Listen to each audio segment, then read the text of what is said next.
Tantor Audio, a division of Recorded Books, presents Fighting for Our Forever by Heidi McLaughlin. Narrated by Stephanie Rose and Nelson Hobbs. Chapter 1. Jamie. I don't know how many times I've wiped the bar down, scrubbed water stains that I know won't come off, restocked the already stocked bottles of beer, washed, dried, and polished pint glasses, and watched the minute hand on the clock move painfully slowly. This is what a night at Bailey's Bar and Grill looks like when there's a huge concert happening in the big city. Bailey, North Carolina, becomes a ghost town. Its population of 700 dispersed into caravans of buses, cars, and trucks, traveling south into Wilmington for a night of debauchery. Okay, maybe not a full night of corruption, but definitely a little wickedness. When we small-town folks get out in the wild, we let our hair down. Sometimes a little too much. Sure as shit, a few of my friends will be arrested tonight, likely for public drunkenness or trying to start a fight because someone looked at them wrong. Not me, though.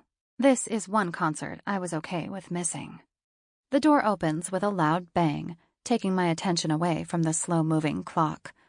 My part-time boyfriend, Logan, is standing there with his hand on the door. He's not supposed to be here.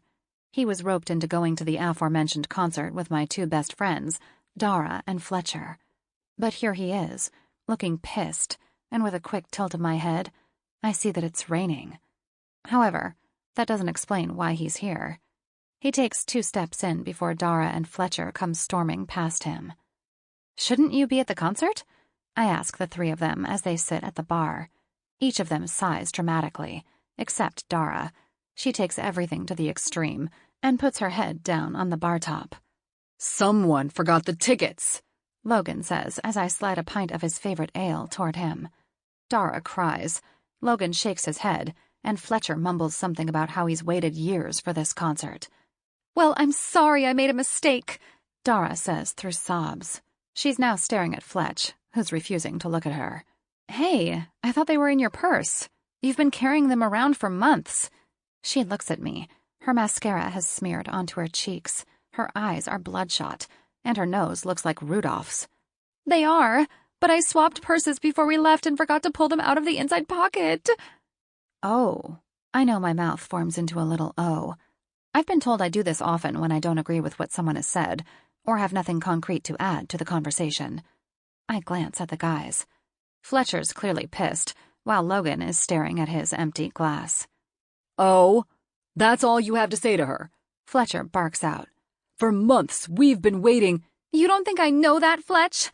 I've been waiting to see Liam Page for years. Years! And this was my one chance. The one and only time 4225 West comes to Wilmington, and I forgot the tickets. How do you think I feel? I am in love with that rock god." Fletcher rolls his eyes.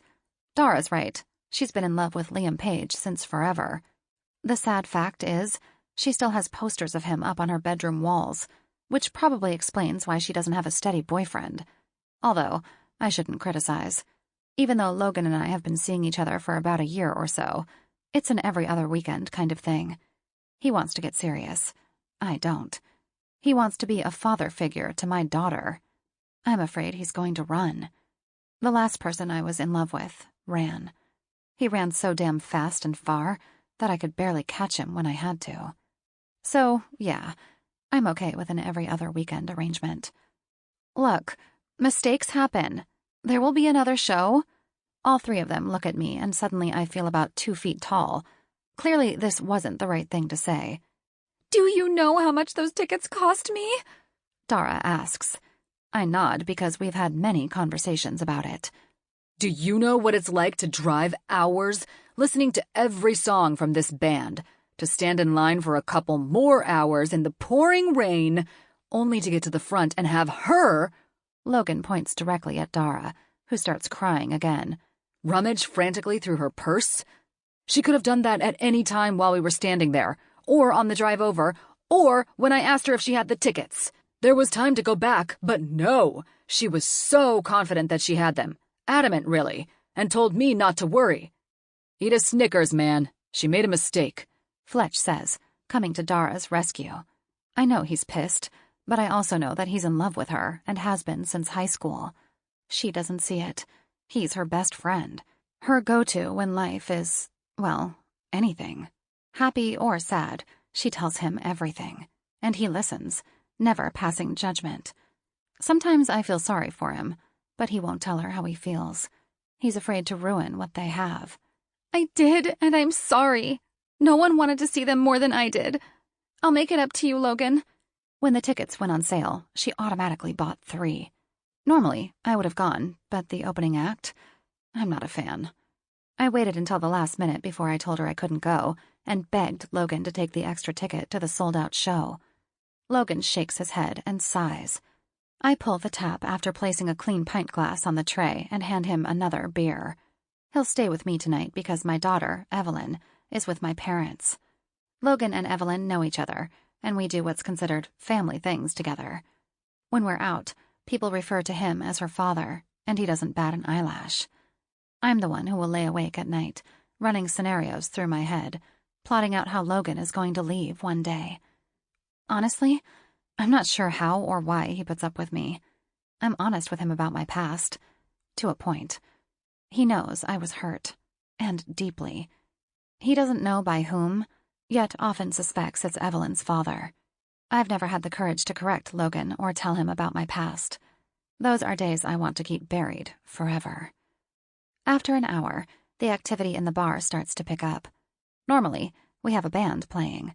We alternate between country and rock, giving everyone something to listen to. Tonight, though, it's quiet, and when the jukebox isn't playing, there's a lull. You can hear people talking, telling their friends about their day, or as is the case tonight, complaining about missing the concert. I can't believe our seats are empty right now. Dara sighs. I finally gave her and Fletcher something to drink and ordered them up some food. The 3 of them seem content to sit at the bar while I work. At least they aren't trying to kill each other. And for the most part, Dara's tears have stopped. That is until her favorite song comes on and her tears start flowing again. She's on the dance floor, swaying. People are watching. Some are pointing. My best friend is having a colossal meltdown over a missed concert. Fletcher finally goes to her, bringing her back to the bar. Dara, it's only a concert. There will be others, I say to her. But I'm in love with the lead singer. Dara, singers are just... I stop myself from finishing my statement. It's pointless to remind her because her head is in the clouds right now.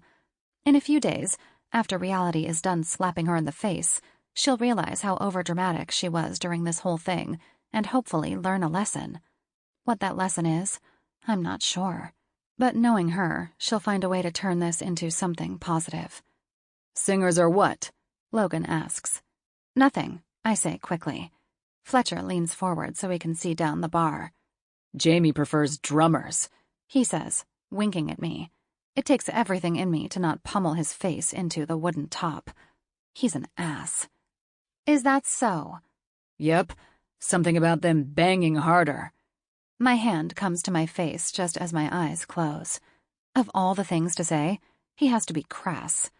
I finally look at him and tell him to shut the fuck up before I go to the other end of the bar and help some new customers. I stay down there as long as possible. I'm far too angry to deal with Fletcher, and know Logan will have something to say. He'll want to know more, ask if he should take drum lessons or pretend to play imaginary drums with a knife and fork, all because of Fletcher's big stupid mouth. When 2 a.m. rolls around, I breathe a sigh of relief. The cook out back turns the music up loud just as I lock the door to the bar. Fletch is taking Dara home and will probably end up crashing on her couch just in case she needs him in the middle of the night. And Logan is waiting for me in the parking lot. If he didn't live so far away, I'd tell him to go home, that it's been a long night and I just want to sleep. However, he would be hurt, and that's the last thing I want to do. Thankfully, the small crowd means that cleanup is easy. I kept the bar fairly stocked through the night and made sure my dirty glasses didn't stack up. With the bottles taken to recycle, the floor mopped, the only thing left to do is turn out the lights. I tell the guys out back that I'm leaving, and one offers to walk me out. I decline, knowing Logan is waiting. Outside, he's leaning against his car with his eyes held steady on the bar. He makes me feel safe, secure. I know that when I'm with him, his training as a Marine is never far from his mind. 6 months ago, he was injured, hurt in a training accident. It's been nice having him around more, but that'll end when he returns to active duty. He stands tall when I approach. He's just over 6 feet with dirty blonde hair and green eyes. Even though he's no longer required to, he keeps his hair short. Logan goes to the passenger side of his car and opens the door for me. He waits until I'm situated before closing it and walking to the other side. I found a playlist that you might like. He presses his phone a few times, and a cacophony of drummers beat through the speakers.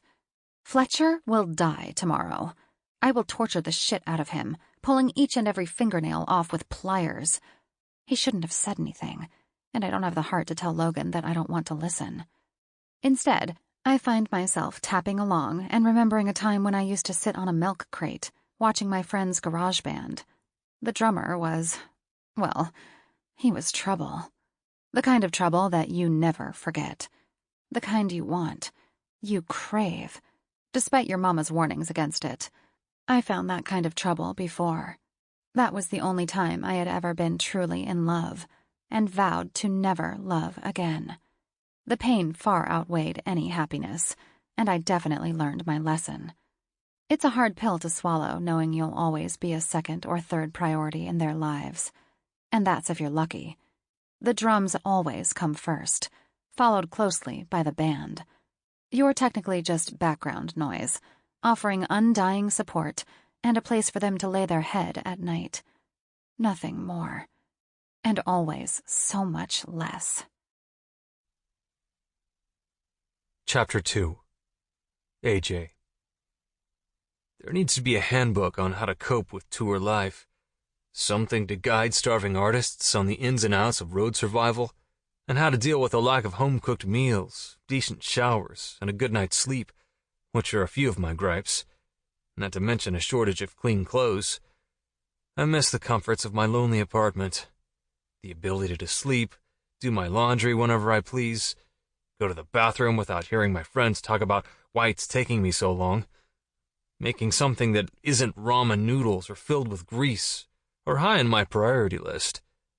Not that I'm any kind of actual chef, but I do like to take care of myself. For the most part, my place is quiet, with the exception of when my neighbors have a party.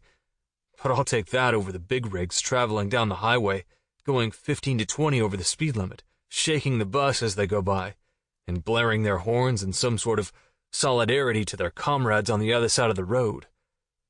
Of course, this is how things are, until Sinful Distraction hits it big. Right now we're opening for 4225 West, and I've never been so grateful in my entire life for the experience. The rush I get every time I step onto the stage is indescribable.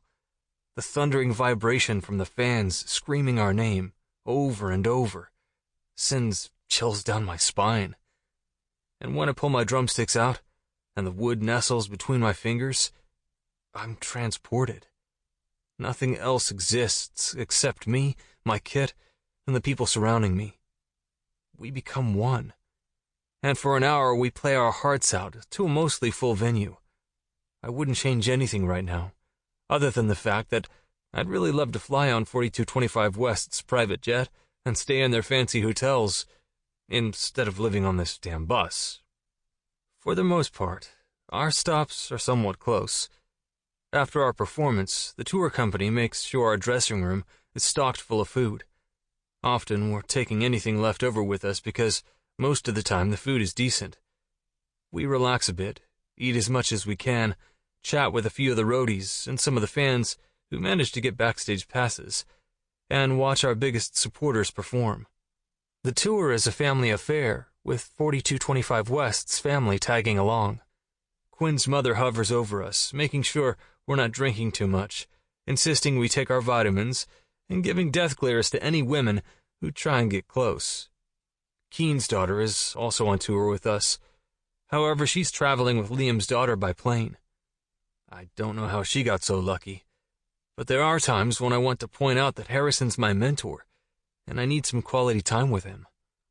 Still, when it comes time to leave, my steps are slow, and I feel like a geriatric when I have to climb the steps to the bus. Maybe it's because the decor never changes. The wood paneling starts to become muted in color. The shine it had when we boarded the first time is long gone. The chairs have all lost their comfort from the constant sitting we do in them, becoming lumpy and misshapen. Our shower is small, and the water is often cold. Elle made a schedule for us to follow, but honestly, most of us wait until we get to the venue, hoping we have a chance to sneak into the locker rooms. Our sleeping quarters aren't much better, although I've always wanted to sleep on a bunk bed.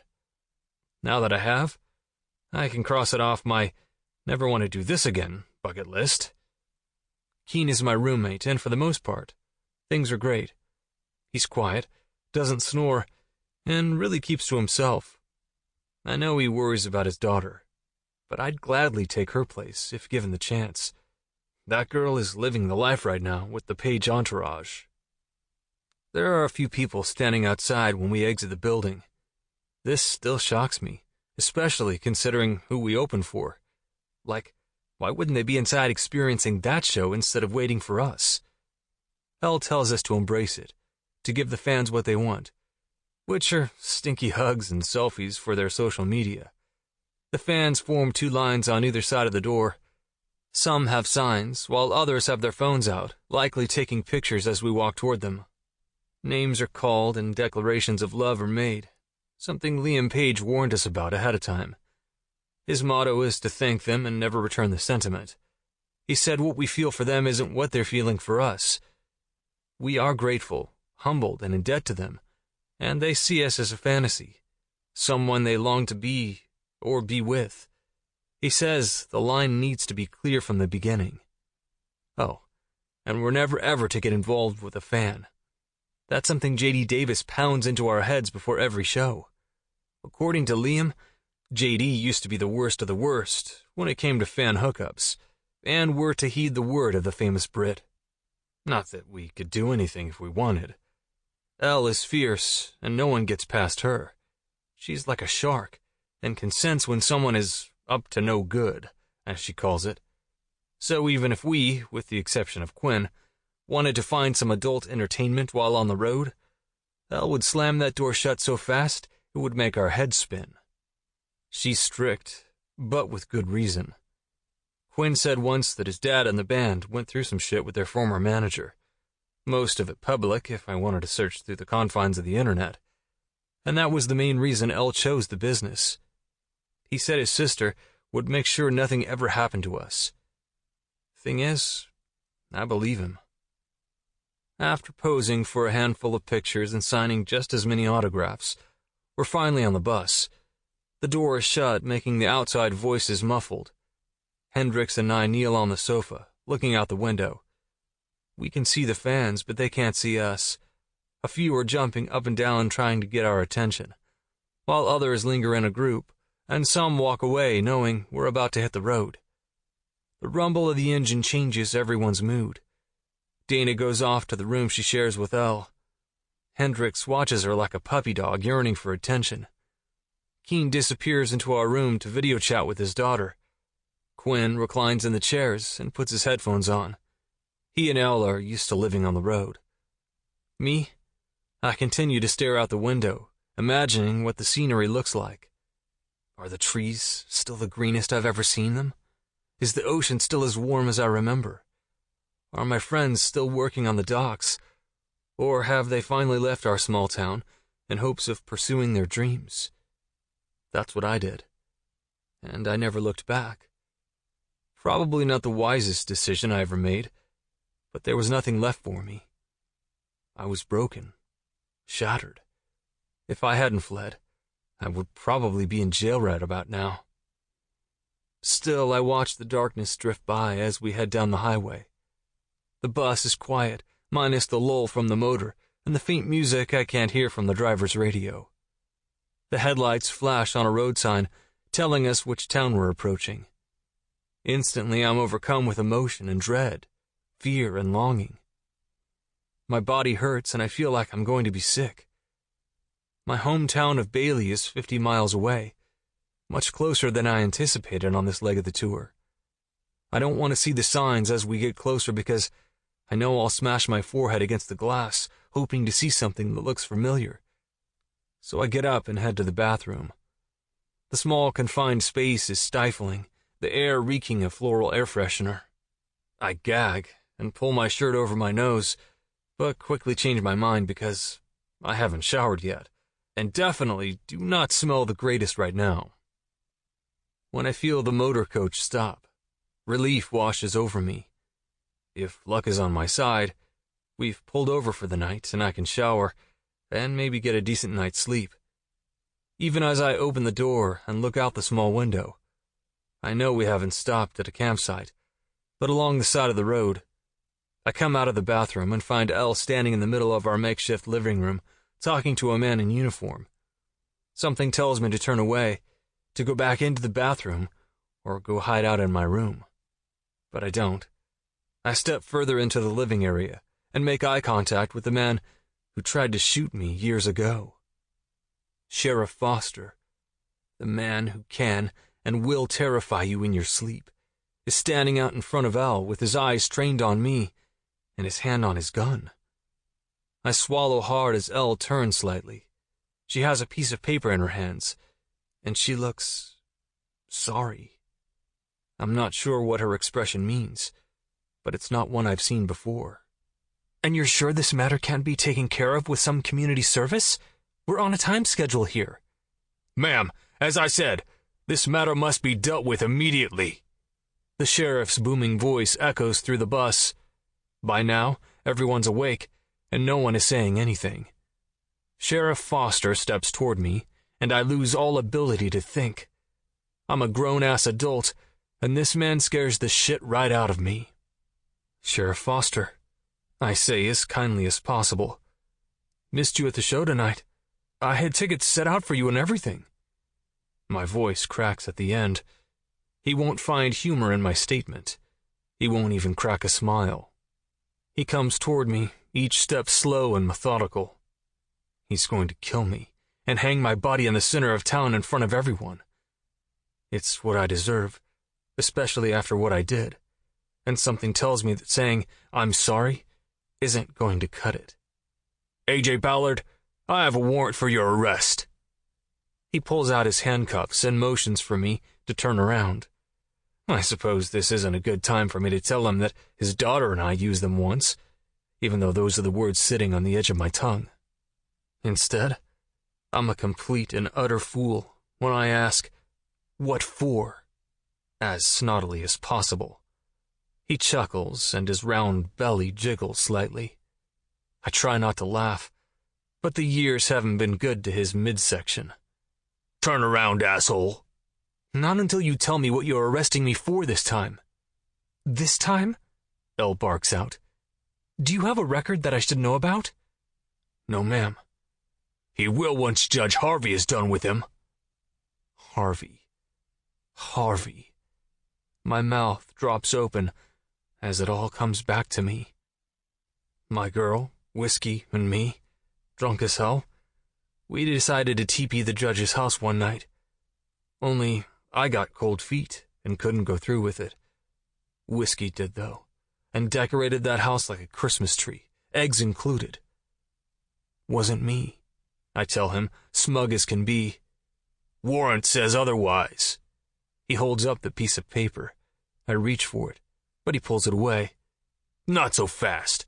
Turn around and put your hands on the wall. What? No, I didn't do anything wrong. Wrong choice of words, as he moves so fast that I'm pushed against the side of the bus. His forearm is pushing down on my neck, and his leg is between my thighs, while his weight presses against me. He reads me my rights and tells me I'm under arrest for resisting arrest and for the outstanding warrant. The cuffs are tighter than they should be, and I have a feeling he's taking perverse pleasure in escorting me off the bus in front of my band. Elle's already on the phone, to whom I don't know, but she doesn't sound happy. If I lose my gig, I'm going to sue Sheriff Foster. Not that he has much money, and the last I remember, His house wasn't worth much, but it'll be mine by the time I'm done with him. He puts me in the back of the car, making sure I've hit my head a few times while he jostles me in. In the front, he gets on the radio and tells them he's out of service and returning to Prineville with the prisoner. I'm not your prisoner. These are trumped-up charges. Foster ignores me and continues to talk. Roger that. I'm en route with one. He turns on his lights and sirens, all for show, and starts down the road. The bus is following, but unable to keep up. Hopefully, Elle knows where she's going because I don't have a cell phone, and I don't have her number memorized. In fact, I don't have anyone to call. Truth is, I don't really have anyone who cares. Chapter 3. AJ. This isn't how I thought I'd come back to Bailey. Honestly, I never really imagined stepping foot back into town after I left years ago, let alone coming back in handcuffs. Bailey's as small gets, at least from what I remember. A few houses, some farmland, a gas station, grocery store, a few restaurants and bars, a bank or two, and that's about it. We went to school in the next town over, which is where the rundown police station is, and it happens to look exactly the same as the day I bailed. As the door slams shut behind us, a familiar face pops up. The old man smiles, and I shake my head. I'm not surprised to find the same deputy behind the desk as Sheriff Foster pushes me through toward the interview room. Unfortunately, I've been here many times before.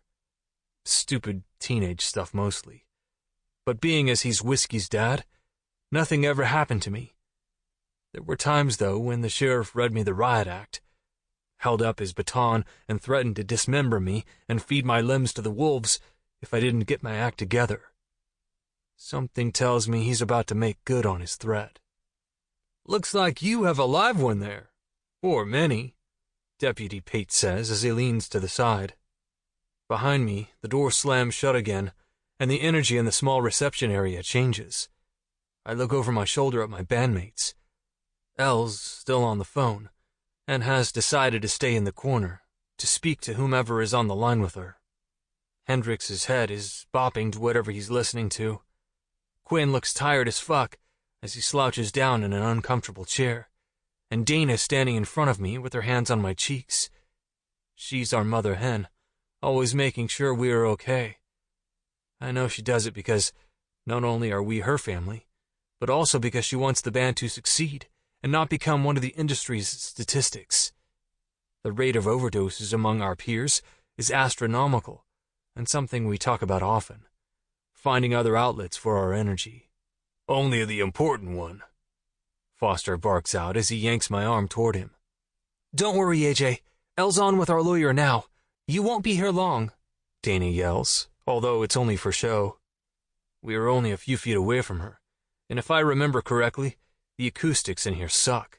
You can hear everyone talking, despite being behind blocks of concrete. The interview room is nothing like what you see on television. Missing is the two-way mirror, and the window letting some natural light in. What there is, though, is a table that looks like it's been through some sort of struggle, with gouges of wood missing, teeth marks, and the everlasting symbol of eternal love. 2 people's initials inside of a heart. Mine and Whiskey's are on the side of Foster's house. At least they were when I left. Foster takes me to one of the 2 chairs and parks my ass down on the hard surface. Finally, he uncuffs me. My wrists hurt. There's a red gash where my skin is rubbed raw against the metal. I flex and rub them, praying there won't be any lasting effects from the angle they were in for the past hour or so. It's bad enough that Elle is going to rip me for this little detour. I don't want to think what she's going to do if I can't play on our next show because my wrists hurt. He pulls the chair out across from me, scraping its aluminum legs against the worn-out linoleum tile. The sound radiates and sends chills down my spine. We sit across from each other. The smartass in me wants to smile, ask him how things are going. But I bite my tongue. The last thing I need is for my mouth to write a check. Sample complete. Ready to continue?